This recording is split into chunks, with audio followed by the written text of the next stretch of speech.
하나님은 지상의 먼지로 사람이라는 피조물을 창조하셨습니다. 이 흙, 먼지로 지음받았다는 것을 사람으로 하여금 잊지 않게 하기 위해서 그렇게 지어진 피조물의 이름을 아담이다 라고 지어주셨습니다. 여기서 이미 아담이라는 이름에서 이미 창조주라는 것과 아담은 피조물이라는 것을 본성적인 지식으로 가졌다, 알게 하셨다라는 것을 우리가 알 수 있습니다. 그런데 하나님은 먼지 또는 흙에 불과한 피조물을 가지고 사람을 지으셨을 때 그 누구에게도 허락하지 아니한 하나님의 모형과 형상을 따라 아담을 지으셨다라고 말씀하셨습니다.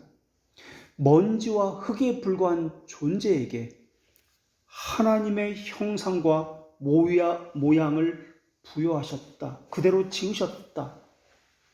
이것 자체가 예수님께서 하늘 보좌를 버리고 성육신 하셨다라는 것과 맞먹을 정도의 놀라운 사건이 아닐 수가 없습니다.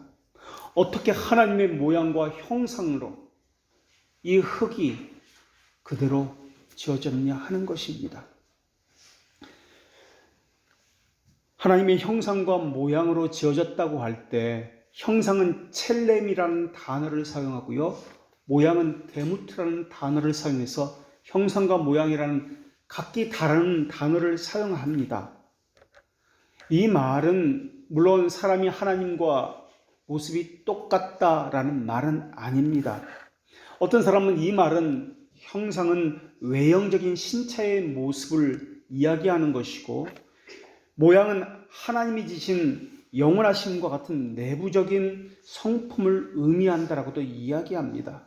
또 어떤 사람은 모양은 구체적인 것을 표현하는 단어이고 또 형상은 추상적인 것을 말하고자 할 때 사용하는 단어다라고 하면서 모양과 형상을 구분해서 그렇게 이야기하는 사람도 있습니다. 그러나 성경에서 형상과 모양이라고 할 때 이 두 단어는 서로 다른 두 개의 단어를 사용하고 있지만은 이것은 같은 의미를 가지고 있다는 것을 볼 수 있습니다. 그러니까 어떤 것을 강조할 때 성경에서는 같은 단어를 반복해서 강조형으로서 이것을 사용하고 있는 것을 볼 수 있습니다. 예를 들어서 시편 6편 1절에서 이런 말씀이 있습니다. 여호와여 주의 분노로 나를 책망하지 마시오며 주의 진노로 나를 징계하지 마옵소서라는 말씀입니다. 분노와 진노하지 마옵소서 다른 단어입니다. 또 책망과 징계하지 마옵소서 각기 다른 단어입니다. 그러나 이것은 다른 단어이지만은 같은 의미를 가지고 사용했다라는 것을 볼 수가 있습니다. 창세기 1장 27절에서 마찬가지입니다. 이 하나님의 형상도 모양과 다른 단어를 사용했지만은 같은 의미를 이야기하고자 강조형으로서 반복해 사용했다라는 것입니다. 사람이 하나님의 형상으로 지음받았다라는 것은 하나님의 모습과 인간이 똑같다라는 말이 아니라 사람은 하나님처럼 영혼의 기능을 가지고 지어졌다라는 것입니다. 그렇다면 왜 하나님은 영혼의 기능을 사람들에게 주셨을까 하는 것입니다. 그 이유는 하나님과 교제하게 하기 위해서입니다. 하나님과 교제한다는 말은 하나님을 섬기기 위해서 창조함을 받았다는 말이지 하나님과 사람이 동등하다, 대등하다라는 것을 말하고자 함이 아닙니다. 교제라는 말은 그러니까 섬긴다라는 뜻입니다. 그 섬김의 구체적인 표현이 여러 가지 있겠지만은 그 구체적인 표현의 대표적인 것이 하나님께 예배한다라는 것으로 나타나는 것입니다. 하나님과의 교제를 예배라고 이야기하는데 이것을 표현할 때 이것은 두 가지 의미가 있습니다. 하나는 하나님의 의지에 순종할 수 있는 사람으로 창조되었다라는 말입니다. 하나님의 뜻대로 사람도 의지를 가지고 행할 수 있게 되었다라는 말입니다. 하나님의 뜻대로 하려면 하나님의 뜻이 무엇인지를 알아야 됩니다. 그래서 또 다른 하나는 타락하기 이전에 이 사람은 하나님의 뜻을 아는, 진리를 아는 지식을 가지고 있었다. 이것으로 창조함을 받았다라는 말입니다. 진리를 아는 지식은 두 가지로 구성되어 있습니다. 하나는 하나님과의 관계에서 나타나는 거룩을 이야기합니다. 이것은 수직적인 것을 이야기하는 것입니다. 또 수평적으로 이웃과의 관계에서는 하나님에 대한 의에 관한 것을 이야기해야 합니다. 그래서 거룩에 대한 지식, 의에 대한 지식을 갖고 있도록 사람은 창조함을 받았습니다. 이 두 가지 것을 합쳐서 진리에 대한 지식을 가지도록 창조함을 받았다라고 이야기합니다. 그러니까 사람은 거룩함과 의로움을 가지고 하나님을 섬겼고 하나님을 예배하도록 창조함을 받았다라는 것입니다. 하나님은 두 번이나 두 돌판에 거룩과 의에 대한 말씀을 새겨서 우리에게 주셨습니다. 한 돌판은 양심이라는 돌판에 이것을 새겨주셨습니다.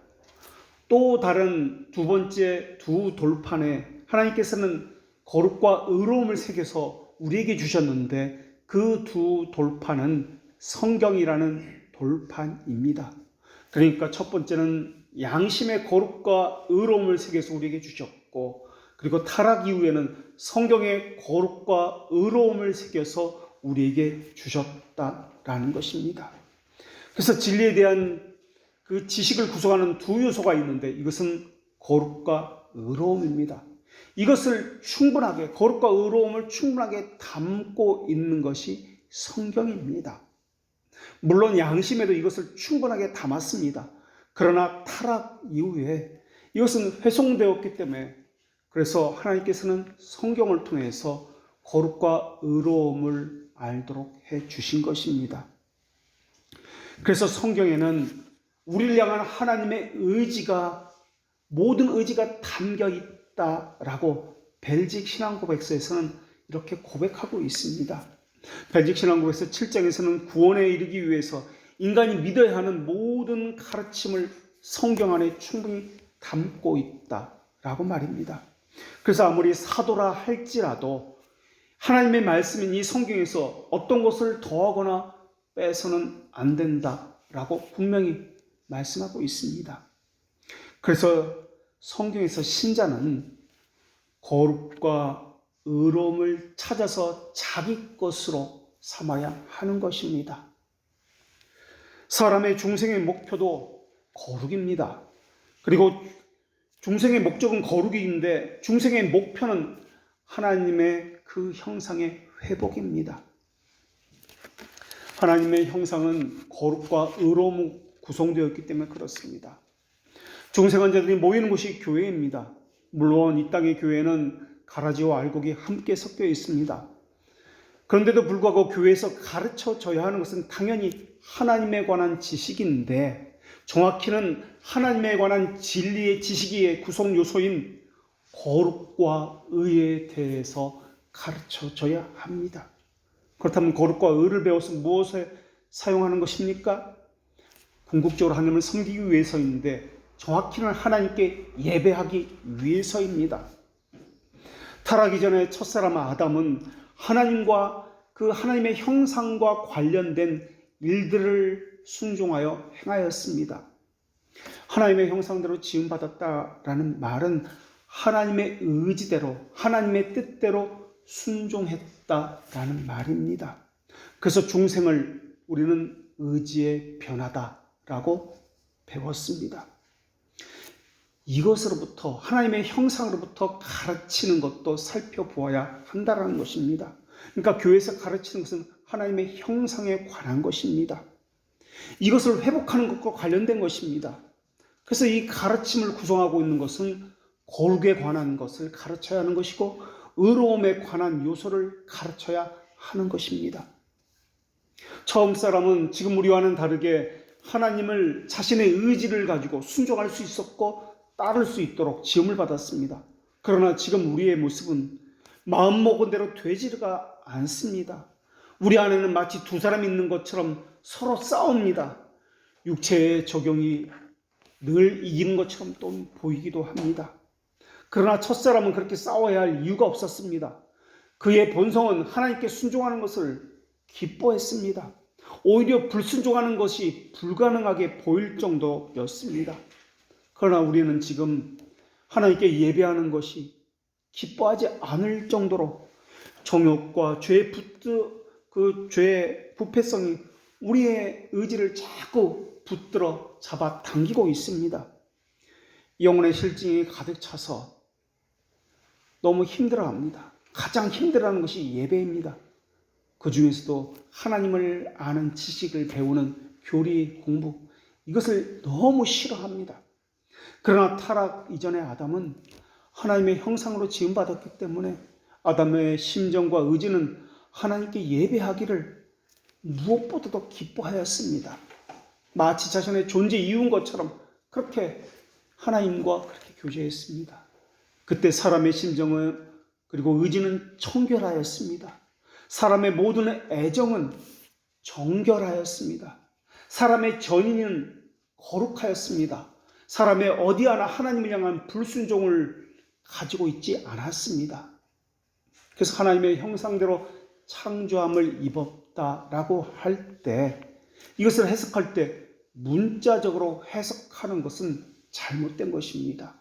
문자적으로 해석하다 보니까 우리의 얼굴이 이러니까 하나님의 얼굴도 코도 이렇고 손도 이렇고 이렇게 해석하게 되는 것입니다.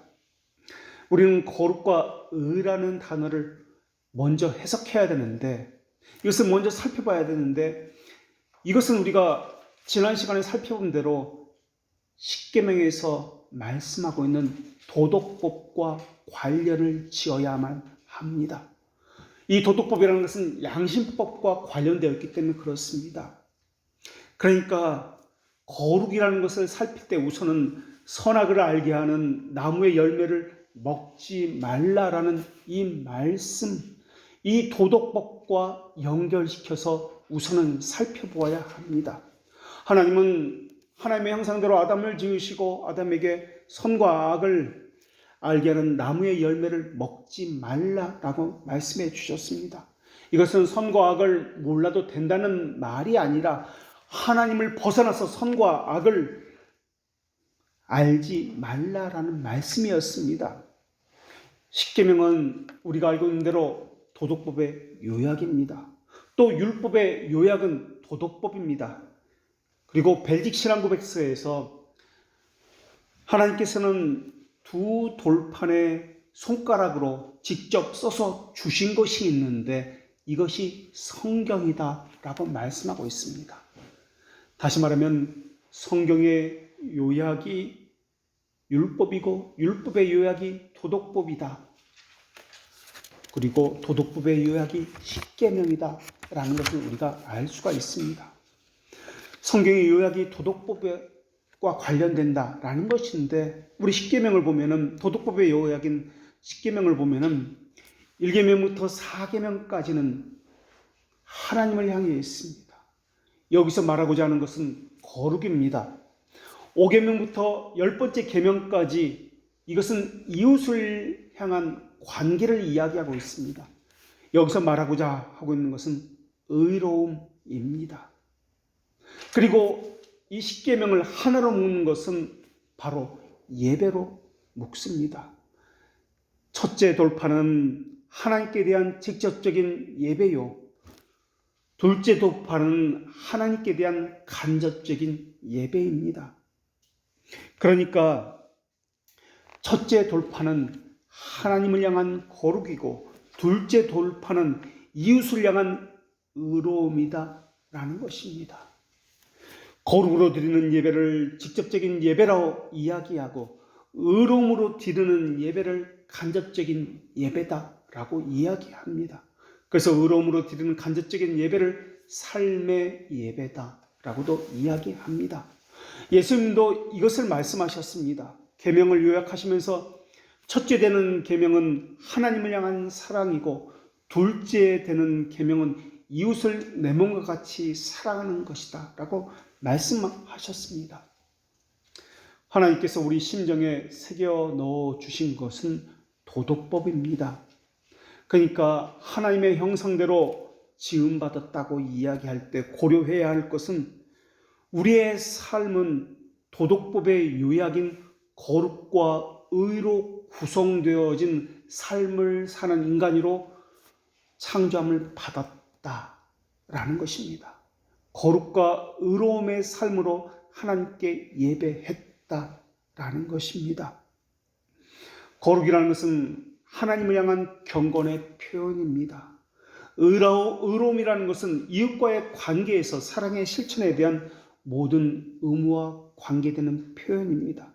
이것이 바로 율법의 첫째 돌판과 둘째 돌판의 내용입니다. 하나님은 그것을 우리 심정에 새겨 넣어 주셨을 뿐만 아니라 이것을 성취할 수 있는 능력도 부여해 주셨습니다. 그것을 지키고 행하는 그 동안 만물을 다스리고 하나님과 교제할 수 있을 것이다 라고 말씀하셨습니다. 이것은 십계명에서만이 아닙니다. 주기도문에서도 이것이 보여집니다. 주기도문의 청원은 6가지로 되어 있습니다. 그 내용을 보면 첫 번째, 두 번째, 세 번째 청원은 거룩과 관련된 청원입니다. 다시 말하면 하나님과의 관계에서 강구되어지는 청원입니다. 그리고 네 번째부터 6번째까지의 청원은 순종에 관한 청원인데 이 땅에 살아가면서 필요한 의로운 실천과 관련된 청원이 주기도문의 네 번째부터 6번째까지의 청원입니다. 거룩과 의, 이것을 하나님의 형상이다 라고 성경은 말씀하고 있습니다. 이것을 가지고 첫사람 아담은 하나님께 참되게 순종했으며 하나님께 예배했던 것입니다. 우리 주님께서는 계명을 요약해 주시면서 이것이 크고 첫째 되는 계명이니 둘째도 그와 같으니라 라고 말씀해 주셨습니다. 둘째도 이와 같으니라 라는 이 말씀은 둘째 계명도 첫째 계명처럼 첫째 계명에 종속되어진 것처럼 이라는 의미입니다. 그러니까 의라는 둘째 돌판은 거룩이라는 첫째 돌판처럼 그렇게 지켜야 한다라는 말씀입니다. 다시 말하면 의로움은 거룩에 종속되었다. 거룩으로부터 나온 것이다 라는 말입니다. 그래서 칼빈은 거룩을 이야기할 때 거룩은 의를 붙잡는 그릇이다 라고 이야기합니다. 의를 붙잡기 위해서는 거룩이 먼저 있어야 된다라는 말입니다. 거룩을 바탕으로만 의가 나올 수 있다, 의를 행할 수 있다라는 것입니다. 그러나 어떤 사람들은 십계명을 이야기하면서 또 어떤 교회에서는 어떤 사람은 윤리도덕적으로는 설교를 하면서 성화를 이야기합니다. 그런데 죄를 이야기하지 않습니다. 칭의 없이 의로움 없이 성화만을 이야기합니다. 또 어떤 사람은 칭의와 성화를 분리해서 이야기하면서 이미 우리는 물세를 받았으니까 불세를 받기만 하면 된다라고 이야기합니다. 이러한 것은 둘 다 잘못된 해석입니다. 성경에서 가르치는 바는 거룩 없이는 의도 없다라는 것을 가르치기 때문에 그렇습니다. 하나님과의 관계에서 거룩이 안 되면 겸손, 실천, 순종, 배움, 예배 이러한 모든 것들은 다 무의미하기 때문에 그렇습니다. 그렇다면 하나님의 형상을 이야기할 때 거룩과 의는 알겠는데 그렇다면 지식은 도대체 또 무엇이란 말입니까? 하나님의 영상을 말씀하실 때 에베소서 4장 24절에서는 진리의 거룩과 의로움이라고 분명히 말씀하고 있습니다. 그리고 골로새서 3장 10절에서는 이것을 하나님의 영성을 지식이다 라고 말씀하고 있습니다. 이것에 근거해서 지식은 참된 지식을 이야기합니다.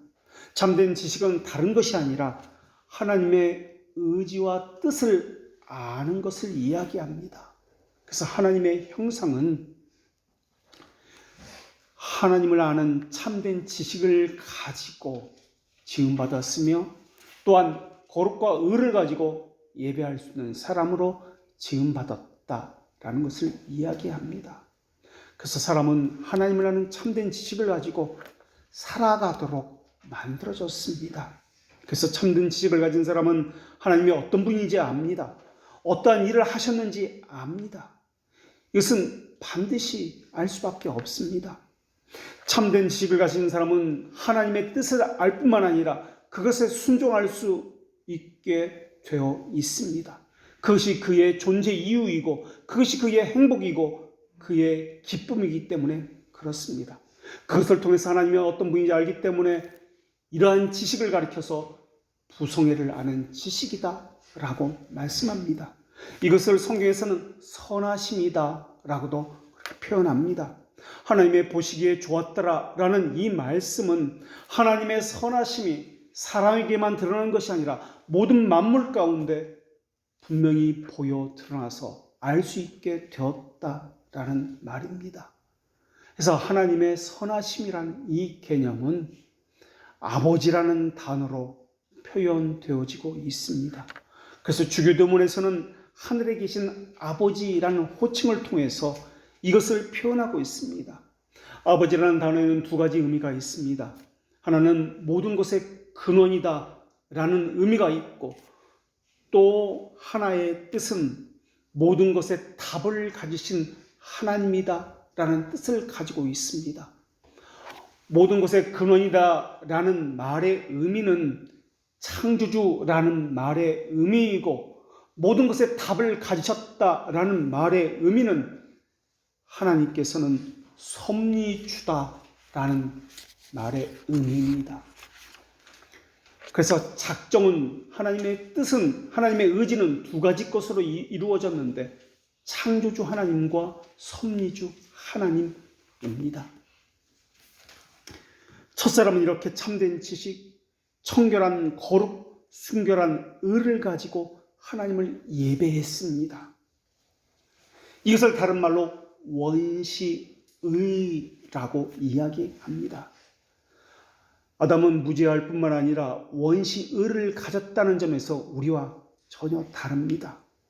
원시의, 처음의, 시초의 의, 이것을 가지고 온전히 하나님 앞에 예배했으며 하나님의 의지에 온전히 순종했습니다.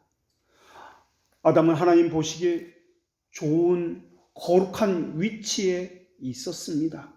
자기 자리에 있어서 질서에 어울렸고 조화롭다 할 때 이것을 아름답다라는 단어를 써서 한문으로 미라고 이야기합니다. 주의와 질서와 조화로운 것을 아름다운 미다라고 이야기합니다. 그리고 하나님 세우신 자리에서 서로가 어울리는 관계 속에서 있었습니다. 하나님이 보시기에 좋았던 아름다운 지위를 가졌던 사람, 이 관계 속에 있던 것을 의라고 이야기합니다. 그것이 선이다라고 이야기합니다. 그것이 진리다라고 이야기합니다. 이런 사람이 넘어졌습니다. 이렇게 하나님의 형상으로 지음받은 사람이 어떻게 넘어졌는지에 대해서, 어떻게 사탄의 속임에 빠졌는지에 대해서는 구체적으로 설명할 수가 없습니다. 원시의를 잃어버린 것을 군구하고 연구하고 아무리 알고자 애를 써봤자 우리는 우리 자신이 처한 상황에서 또한 현실에서만 이것을 미루어 살펴보기 때문에 알 수가 없는 것입니다.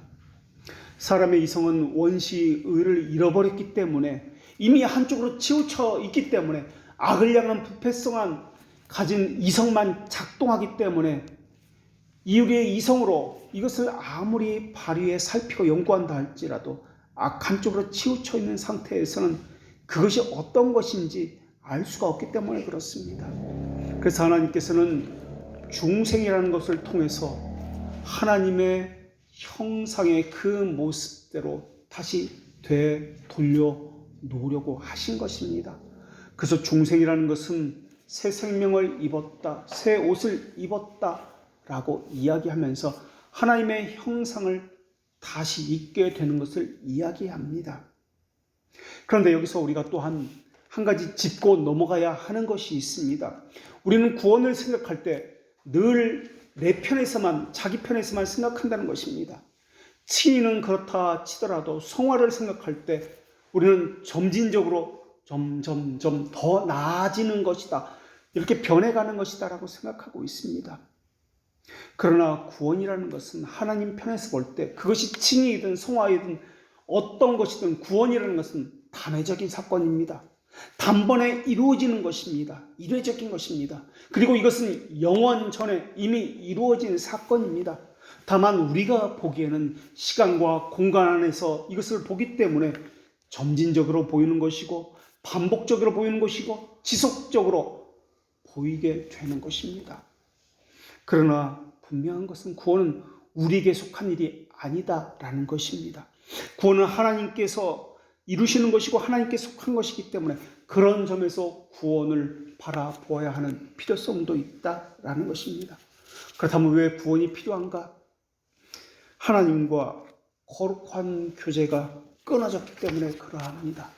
이것을 이어야 할 필요성이 있기 때문에 그렇습니다. 그렇다면 죄는 무엇입니까? 하나님과 거룩한 교통의 교제의 단절을 죄다라고 이야기합니다. 거룩한 교통의 단절, 이것 때문에 의로움을 행하는 것이 불가능하게 된 것입니다. 의는 거룩에 속한 그릇이기 때문에 그렇습니다. 거룩과 의가 되지 않는다는 이 말은 진리를 아는 지식에서도 부패했고 불가능하게 되었다라는 말입니다. 이것을 성경에서는 무지다라고 이야기합니다. 또 이것을 불순종이다라고 이야기합니다. 오늘 본문의 가르침에 대한 이야기가 나옵니다. 오늘 본문의 가르침을 이해할 때도 두 가지를 이야기해야 합니다. 하나는 죄로 인해서 완전한 타락과 무능력을 가지고 이야기해야 됩니다. 전적인 무지, 전적인 무능력, 전적인 행위의 불순종, 이것을 가지고 교회는 가르쳐야 한다라는 것입니다. 그리고 두 번째 가르쳐야 하는 것은 중생을 이야기해야 하는데 교회는 중생한 자를 대상으로 하기 때문에 의지에 대한 변화, 다시 말하면 순종이 무엇인가를 또한 가르쳐야 한다라는 것입니다.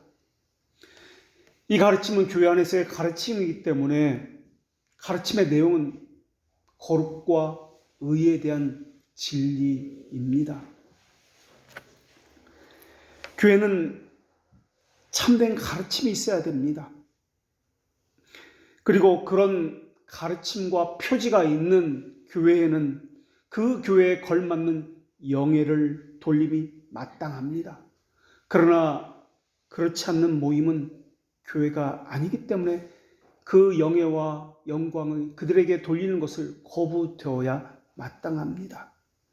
사탄은 이 거룩한 표지를 없애버리려고 늘 부단히 노력하고 있습니다.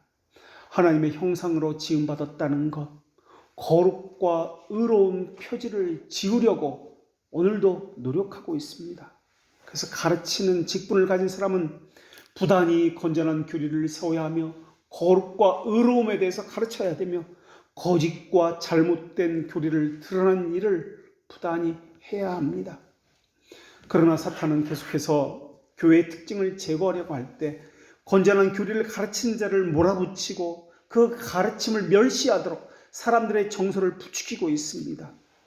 그러한 일들은 사탄과 동일한 정서를 지닌 유기된 자들에 의해서 저질러지고 있는 것입니다. 그들은 공공연한 반역을 꾀합니다. 교리의 가르침을 반발합니다. 이것의 본질은 거룩과 의로움에 대한 반발입니다. 이것이 오늘날 교회와 가르치는 사역자들에게 놓인 현실입니다. 그러나 이와 같은 일은 교회사를 보면 어제 오늘의 일이 아니었습니다. 진리를 가진 자는 늘 소수였습니다. 거짓을 가지고 가르치는 자는 늘 다수였습니다. 소수는 늘 다수 앞에 억눌림을 받았고 핍박을 받았습니다. 그러나 하나님은 늘 소수를 보호하셨고 마침내는 진리가 이기도록 그렇게 지켜주셨습니다. 이 땅에는 교회를 그러한 간판을 걸고 있는 곳이 너무나 많이 있습니다. 간판을 걸고 교회라는 이름을 내걸었다고 하지만 정말 그리스도를 머리로 하는 참된 교회냐 하면 그렇지 않다는 것도 우리가 기억해야 할 것입니다.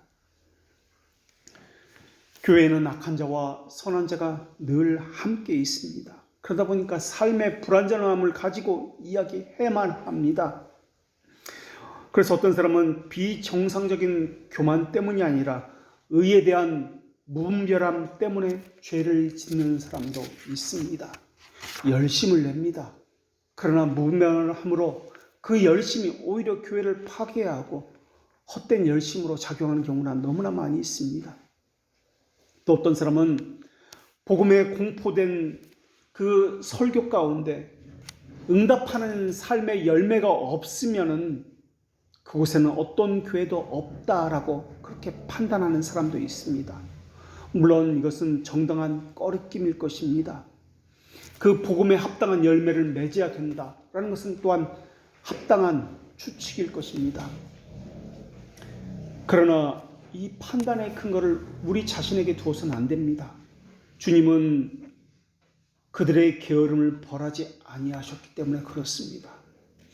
의에 대한 무분별한 열정을 지니고 있는 사람들은 자신의 꺼리낌을 진정시킬 방법을 모르기 때문에 자기 편에서 죄를 짓고 있는 것입니다. 그래서 배워야 하는 것입니다. 어느 것이 하나님의 뜻이고 의지인지 배워서 자신의 터무니없는 열정에 재갈을 먹여야 하는 것입니다. 그런데 어떤 사람은 복음에 대한 열매가 없다는 것을 가지고 그 범죄에 대한 혐오 때문에 교회를 떠나가기도 합니다. 그러면서 자기 의를 이루기 위해서 사악한 자들에게서 나는 떠나간다 라고 이야기합니다. 그리고 그곳에 남아있는 자들은 사악한 자들의 분파이기 때문에 나는 그들 가운데 함께 어울릴 수가 없다라고 생각을 합니다. 그런데 그런 생각을 가지고 분파를 이루고 분리하는 사람들이 분파자요, 이단자요, 바리새인이라 불리는 사람들입니다.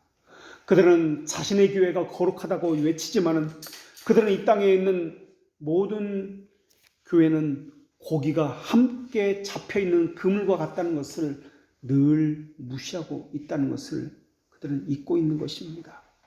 그들은 원수가 밭에 가라지를 뿌려놓았다는 주님의 말씀을 거부하고 있는 자들입니다. 교회의 표지가 온전하다면 아무리 문제가 많아도 교회는 넘어지지 않습니다. 성령께서 그 교회를 지키시기 때문에 그렇습니다. 교회는 반드시 하나님의 진리를 가르쳐야 하고 그 진리를 보존해야 합니다. 거기다가 배우는 것과 가르치는 것은 다른 것이 아니라 하나입니다. 그래서 유대인들에게 배운다는 단어나 가르친다는 단어는 하나입니다. 단지 이 단어가 수동형이냐 능동형이냐의 차이만 있을 뿐입니다. 그래서 같은 단어를 가지고 배운다라고도 하고 가르친다라고도 하는 것입니다. 하나님의 형상 가운데 거룩과 의가 있었는데 의라는 말은 하나님이 첫사람에게 있으라고 했던 그 자리를 지키는 것, 그 상태를 유지하는 것을 의라고 이야기합니다. 그 자리는 하나님과 거룩한 교통을 할 수 있는 위치입니다. 또 순결해서 하나님과 거룩한 교통을 능히 할 수 있는 상태입니다. 하나님의 형상을 잃어버렸다라는 것은 자기 위치를 이탈했다. 하나님과 교통할 수 있는 능력을 잃어버렸다라는 말입니다. 이것을 하나님과 거룩한 교통을 잃어버렸다는 이 말을 성경에서는 죽음이다라고도 표현하고 생명을 잃어버린 자다라고도 표현합니다. 죽음의 의미는 원시의를 잃어버린 상태를 이야기합니다.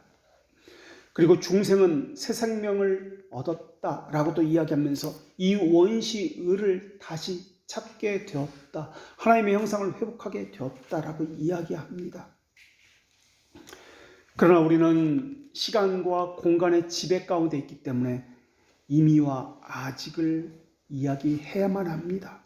그래서 성경에서는 너희의 허물과 죄로 죽었던 너희를 살리셨도다 하는 것은 하나님께서 보는 측면을 이야기하는 것이요, 이미 살았다라고 말씀합니다. 오라 나는 곤고한 자로다 라고 하는 것은 우리 편에서 보는 아직을 이야기하고 있는 것입니다. 하나님께서 명령하신 것에 순종하지 않는 것을 성경은 죽음이다 라고 표현하고 있습니다. 하나님께서 명령하신 것에 순종하는 것을 생명이다 라고 말씀하고 있습니다. 그래서 성경에서는 이것을 행하라 그리하면 살리라 라고 말씀하고 있고, 이것을 행하라 그리하지 못하면 반드시 죽으리라 라고 말씀하고 있습니다. 불순종의 종의 의의 종, 이것도 마찬가지의 이치입니다. 어떤 사람들은 이 땅의 싸움은 만이교의 사상처럼 선과 악을 대등하게 보고 선과 악의 싸움이다, 하나님과 마귀의 싸움이다 라고 이원론적으로 보고 있습니다. 그렇지 않다는 것을 우리가 이미 배워서 알고 있습니다. 선의 결핍이 악이다. 악은 선에 종속되어서 나온 것이지 결코 선과 악은 대등한 존재가 아니다라는 것을 우리가 이미 배웠습니다. 다시 말하면 마귀와 하나님은 대등한 존재가 아니다. 마귀는 피조물에 불과하다라는 것을 우리가 배웠습니다. 그렇다면 죄와 죽음은 원래부터 있었던 것입니까? 아닙니다. 그것은 잘못된 생각입니다. 원래부터 있었던 것은 선이었습니다. 생명이었습니다. 그러나 죄와 죽음은 갑자기 중간에 들어온 것입니다. 생명과 선처럼 원래부터 있었던 것이 아닙니다. 헌데 사람들은 생각을 하기를 하나님의 권세의 한 부분을 무너뜨리고 사단이 침입해서 그 하나님의 자리에 함께 사단이 앉아서 사단의 영역을 다스리고 하나님은 하나님의 영역을 다스려서 하나님과 사탄이 싸운다, 선과 악의 대립이 있다라고 생각합니다. 그렇지 않습니다. 사탄은 피조물입니다. 그리고 자기 한계가 있습니다. 하나님께서 부여하신, 허락하신 그 한계 내에서만 자기 힘을 하나님이 정하신 때까지만 발휘할 수가 있을 뿐입니다. 자기의 한계 넘어서를 할 수가 없습니다. 이렇게 하나님께서 마귀에게 한계를 지어주시고 능력을 그 한계 내에서 사용하도록 하신 것은 하나님의 자녀를 위해서였습니다. 그들의 믿음을 견고하게 하시고 그들에게 말씀과 교훈을 가르치게 하기 위해서였다라는 것입니다. 그래서 가르침을 주는 제1원인자는 하나님이십니다. 하나님은 그 일을 하실 때, 가르치실 때 하나님 스스로 가르치실 수도 있으며 택하신 사람을 통해서도 가르칠 수 있으며 마귀나 세상의 유기된 자들 통해서도 하나님의 교훈을 가르치기도 하십니다. 죄는 원시의를 상실한 상태에서 오는 것입니다. 어떤 사람은 생각하기를 타락전의 아담은 우리와 다 같은데 우리와 다른 것이 있다면 아담은 죄가 없었다, 이것만 다르다라고 생각하는데 그렇지 않습니다. 아담은 하나님의 형상과 그 모형, 참된 지식도 있었습니다. 또 순종할 수 있는 의지도 있었습니다. 마땅히 생각할 것을 생각했었고 마땅히 행할 것을 행할 수 있었고 마땅히 알아야 할 것을 알았고 마땅히 있어야 할 곳에 있었고 마땅히 지켜야 할 것을 지킬 수가 있었습니다. 우리는 지금 우리의 노력, 여하에 따라 지식을 얻기도 하고 덜하기도 합니다. 그러나 아담의 지식은 선천적인 지식이었습니다. 마치 본능과 같이 원래부터 알고 있는 배고프면 먹을 것을 찾는 것 같은 참된 것을 가지고 있었습니다. 그러나 타락 이후에는 아담이 가진 지식이 가지고 있는 것과 다른 방식을 갖도록 하나님께서 그렇게 해 주셨습니다. 타락이 위해 하나님은 하나님의 형상이 말씀하시는 이 지식을 얻기 위해서는 하나님께서 교회에 직분을 주셨다는 것을 염두에 두어야 합니다. 이 직분은 하나님께서 직접 내려주신 것이기 때문에 선물이라 불리는 은사라 불리는 것입니다. 그리고 이 직분은 개인을 위해 주신 것이 아니라 교회를 위해 주신 직분입니다. 아담이 지어진 것을 보십시오. 아담은 아기로 지어진 것이 아닙니다. 몇 살 정도인지는 모르지만은 다 자란 성인으로서 그렇게 지어졌습니다. 그만큼 지식과 지혜가 있었으며 모든 면에서 한 사람으로서 부족함이 없었다라고 보여집니다. 동물들을 식별할 수 있었고 그들의 특성을 면밀히 관찰할 수 있었고 그 관찰함에 의해서 이름을 지어줄 수 있는 경험을 축적한 사람이었다라는 것입니다. 아담은 하나님과의 관계에서는 거룩함을 가지고 있었고 다른 피조물과의 관계에서는 의로움을 가지고 있었습니다. 아담의 본성 자체가 그렇게 지음을 받았기 때문에 그렇습니다. 그러나 우리는 그렇지가 않습니다. 우리는 하나님께서 정하신 방법에 의해서 중생 이후에 계속적으로 배워야만 합니다. 아담은 양심의 하나님의 법을 본성적으로 가지고 있었지만 우리는 타락 이후에 성경을 통해서만 배우도록 하나님께서 거룩과 의를 그렇게 말씀하셨기 때문에 그렇습니다. 그래서 하나님의 말씀인 무오하고 완전하고 충분한 성경을 가지고 처음부터 배워야만 합니다. 그것을 하나님께서 정하셨기 때문에 그렇습니다. 그래서 교회의 모든 지식은 하나님께 두어야만 합니다. 우리는 한 믿음, 한 주, 한 성령, 한 세례라고 이야기하면서 믿음도 하나고 주가 하나다. 그래서 그 안에 모두가 모여야 한다라고 말을 하고 있는데 이 말의 의미는 그런 뜻이 아니라 그것 외에는 없다. 그것만이 유일하다라는 뜻입니다. 하나님의 정하심은, 하나님의 섭리는 변화되거나 몰락할 수가 없습니다.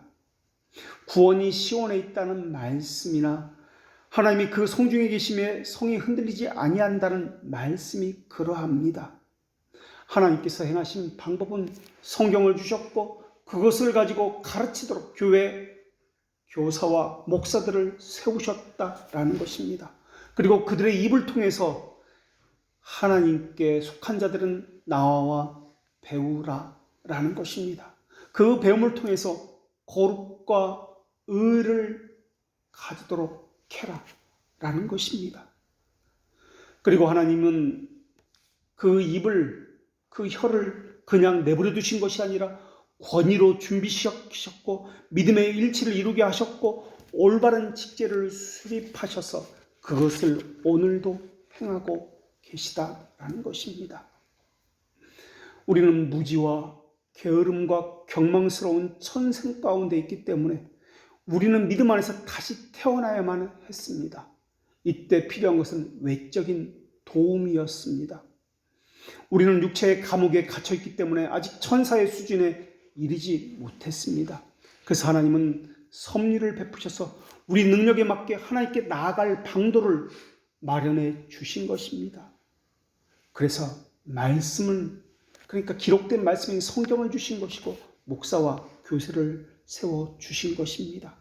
그리고 이 불가시적인 것을 우리는 육에 속한 사람이기 때문에 육적인 그 모습을 가지고 있기 때문에 이 불가시적인 것은 눈에 보이지 않으니까 가시적인 것을 통해서 이 숨겨진 비밀을 하나님의 의도를 알도록 마련해 주신 것이 있는데 이것을 성례다라고 이야기합니다.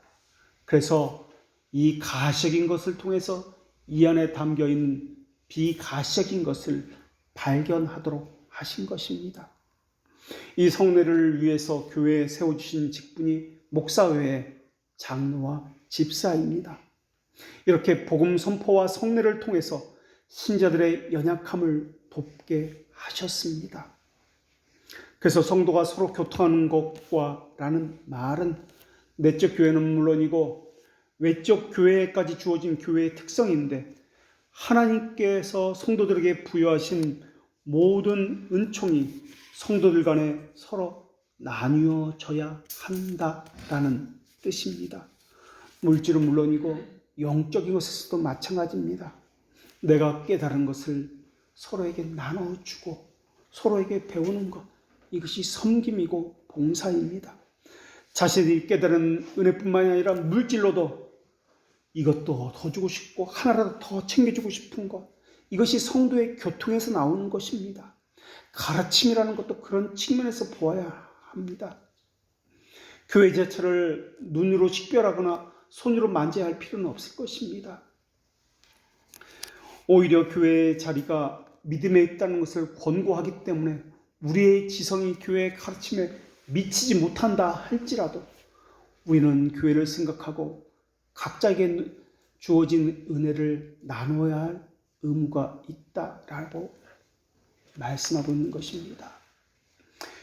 그런 측면에서 교회를 학교라고 이야기합니다. 또 그런 측면에서 교회를 신자들의 어머니라고 이야기합니다. 먹이고 양육한다는 측면에서 말입니다. 먹이고 양육한다는 것은 가르치고 배운다라는 것입니다. 보호하고 다스린다는 측면도 있는데 이것은 거짓과 왜곡된 다른 복음에서 그들을 보호하고 지킨다라는 것을 이야기합니다. 가르친다, 이것은 그 직분을 가진 자에게만 해당되는 것이 아닙니다. 우리 모두에게 해당되는 것입니다. 우리 모두는 가르치는 것과 배우는 것을 우리에게 주셨다는 것을 기억해야 할 것입니다. 그리고 가르치는 자는 가르치는 일로 하라라는 이 말씀은 성령께서 우리에게 주신 자신의 한계 안에서 교회가 부여한 질서 안에서 하라는 그런 의미입니다. 하나님은 한순간에 하나님의 백성을 온전하게 하실 수 있습니다. 그러나 하나님께서는 시간과 공간의 지배 아래 있도록 우리를 만드셨습니다. 그리고 하나님께서 정하신 방법이 성경을 통해서 또한 교사를 통해서 배우고 가르치도록 하신 방법이었습니다. 그래서 하나님은 교회의 교육 아래서 거룩과 의로움을 배워나가도록 하신 것입니다. 그렇기 때문에 교회에서 이 가르치는 목사와 교사의 역할은 너무나 중요합니다.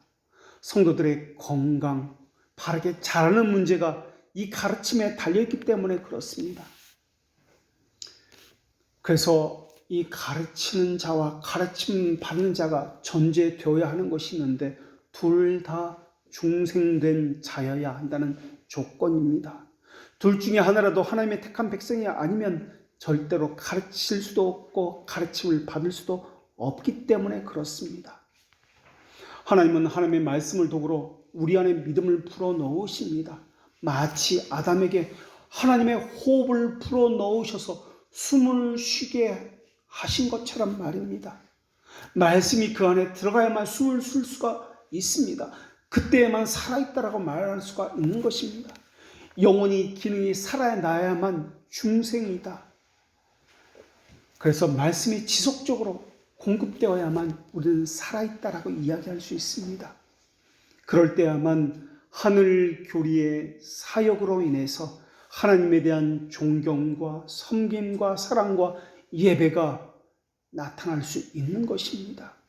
그렇기 때문에 이 가르침의 사역이야말로 귀한 보배가 질그리게 담겨있는 중요한 도구라 할 수 있습니다. 하나님은 이 사역을 천사에게 맡기지 않았습니다. 이 땅에서 교사를 양성시켜서 천사의 직무를 수행하게 하신 것이 하나님이십니다.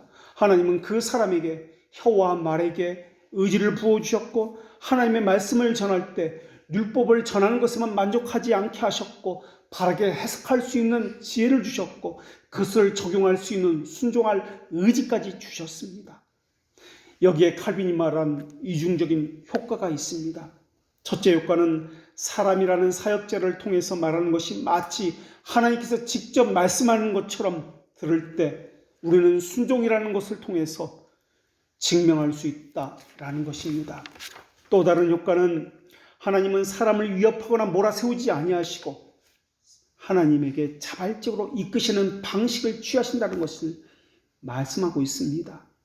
해석자를 통해서 인격적인 방법으로 우리의 연약함을 도와서 하나님의 형상으로 온전히 빚어 나가신다라는 것입니다. 그런데 이렇게 생각하는 사람도 있습니다.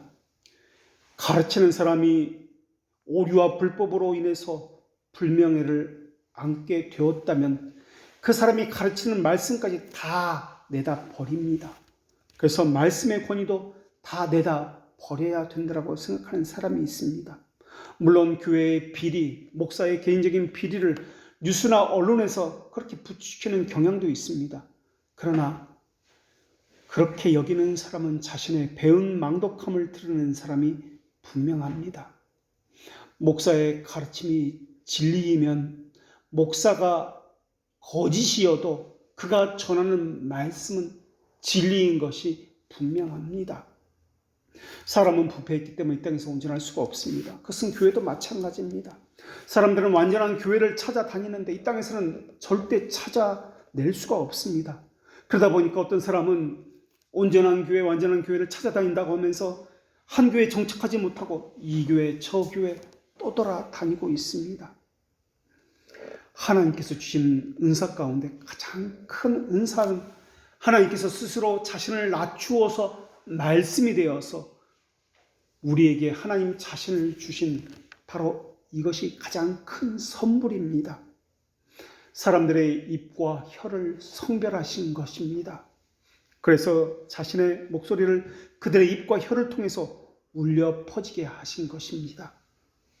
그래서 우리가 바라보는 것은 그 사람 자체가 아니라 그 사람을 통해서 말씀하신 그 하나님을 바라보는 것입니다. 그런데 잘못된 광신에 빠진 사람은 이 하나님의 방식을 부인합니다. 독서나 묵상을 통해서 자기 스스로 또 체험을 통해서 자기 스스로 충분한 유익을 얻을 수 있다고 이야기합니다. 그들은 공적인 설교와 가르침과 교리 교육을 멸시하고 그런 것은 보잘것없고 헛되다 여기고 있습니다. 그러나 하나님은 하나님의 교리를 끊어내지 못하도록 모든 수단을 강구하게 하셔서 불경건함과 교제하지 않도록 교회를 주셨고 성도의 교통을 하도록 하신 것입니다. 그런데 어느 시대든 선지자들이나 하늘 교린을 가르치는 교사들은 그런 사람들 때문에 고통을 받았습니다. 자기 완고함에 빠진 사람은 자기 귀를 닫습니다. 반대로 분별하지 못하고 어디서든 귀를 열어놓는 사람도 있습니다. 그래서 무엇이든 다 받아들이고 무엇이 하나님의 진리인지 모르고 다 하나님의 진리인 양 생각하는 사람도 있습니다. 어쨌든 하나님의 사람은 사람의 입과 사역으로 가르치는 것을 따르지 않으려고 하는 사람들과 맞부딪혀서 많은 고초를 겪었습니다. 사람들은 교회의 빛을 비추시는 하나님의 얼굴을 지워내려고 했고 자신의 불경건함을 가지고 가르침을 멸시했고 권위를 부정했습니다. 그러나 교회는 사람의 입을 통해서 거룩과 의를 가르치도록 하나님께서 정하신 방법대로 행하고 있습니다. 이것이 없다면 잘못된 것입니다. 하나님께서는 직접 거룩한 족장들에게 하나님을 나타내 주셨을 때도 하나님은 말씀의 가르침과 함께 나타내 주셨습니다. 그래서 족장들로 하여금 항상 거룩한 가르침을 거울로 삼도록 하셨습니다. 하나님은 가르침의 저자이십니다. 성령의 역사를 사람의 입과 혀에 두어서 교회에서 하나님의 일을 수행하도록 하신 것도 하나님이십니다. 엘리야의 직분도 빛을 비추어서 우리의 정신을 밝게 하셨고 아버지의 마음을 자식에게 거스린 자의 마음을 의인의 슬기에 돌아오게 하신 것도 하나님이십니다. 바울도 복음으로 고린도 교회 사람들을 낳았다고 전하고 있습니다. 그래서 바울도 자기 목소리는 그저 사람의 귀만 때린 것이 아니다 라고 그렇게 감사해 했습니다. 하나님의 백성을 새 언약의 일꾼으로 되게 만족하게 하신 것을 따르는 것, 이것이 하나님의 백성들이 따라야 할 순종입니다. 이런 가르침의 방식을 따르는 것을 하나님께서 기뻐하십니다. 그래서 그 가르침에 순종하고 그것을 가르치고 배워서 하나님의 형상에 온전한 그 거룩과 의로움으로 빚어져 가는 것이 교회에서 행하는 일입니다. 기도하겠습니다.